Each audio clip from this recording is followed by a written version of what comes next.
বন্ধ্যাত্ব বলতে আমরা বুঝি যখন কোনো একজন কাপল চেষ্টা করার পরেও ১ বছরের ভেতরে যদি তারা কনসিভ করতে না পারে তখন আমরা বলি বন্ধ্যাত্ব বা তাদের বন্ধ্যাত্ব সমস্যাটি আছে।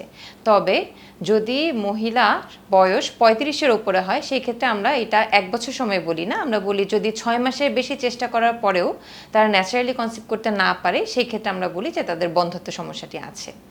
বন্ধ্যাত্বের জন্য যেসব পরীক্ষা নিরীক্ষা করতে হয় তার ভিতরে যেমন মেয়েদের পরীক্ষা নিরীক্ষা করতে হয়, ছেলেদেরও করতে হবে। অনেকে মনে করে শুধুমাত্র মেয়েদেরই করলে হবে, কিন্তু না, ছেলেদেরও করতে হবে।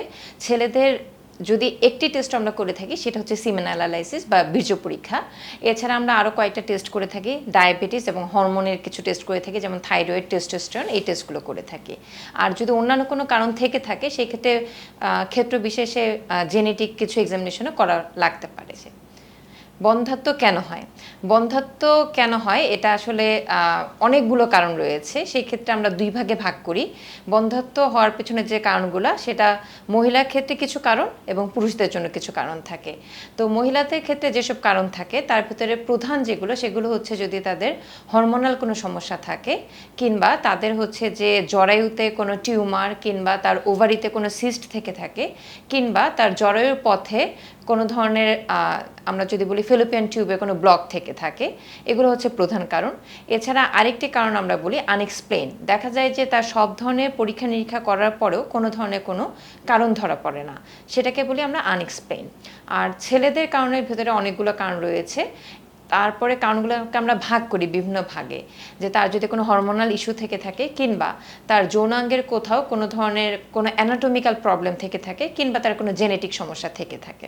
বন্ধ্যাত্ব রোগ নির্ণয় পরীক্ষা নিরীক্ষা অনেকগুলো রয়েছে, তবে পরীক্ষা নিরীক্ষার আগে আমরা যেটা বলি যে তাদের হিস্ট্রি নিতে হবে, ফিজিক্যাল এক্সামিনেশন করতে হবে, এবং পরীক্ষা নিরীক্ষাগুলো নারী এবং পুরুষ দুজনেই করতে হবে। নারীর ক্ষেত্রে যদি বলে থাকি আমরা তার ফার্স্টে কিছু বেসিক পরীক্ষা নিরীক্ষা করে থাকি, যেমন তার হচ্ছে সিবিসি, তারপর হচ্ছে তার ডায়াবেটিস আছে কিনা, এবং হরমোনাল কিছু টেস্ট করে থাকি, যেমন হচ্ছে thyroid, FSH, LH, testosterone, prolactin, এবং হচ্ছে তার কিছু সনোগ্রাফিক পরীক্ষা নিরীক্ষা করে থাকি, তার ভিতরে টিভিএস, ফলিকুলোমেট্রি, এবং কিছু কিছু ক্ষেত্রে আমরা হিস্টোসালফিঙ্গোগ্রাফি কিংবা স্যালাইন সোনোগ্রাফিও করে থাকি। বন্ধ্যাত্বের একটি অন্যতম কারণ হচ্ছে যে তাদের যদি ডিম্বাণুগুলো বড় না হয়, এবং ডিম্বাণু বড় না হওয়ার পেছনে একটা অন্যতম কারণ হচ্ছে যদি তাদের ওজন বেশি থেকে থাকে।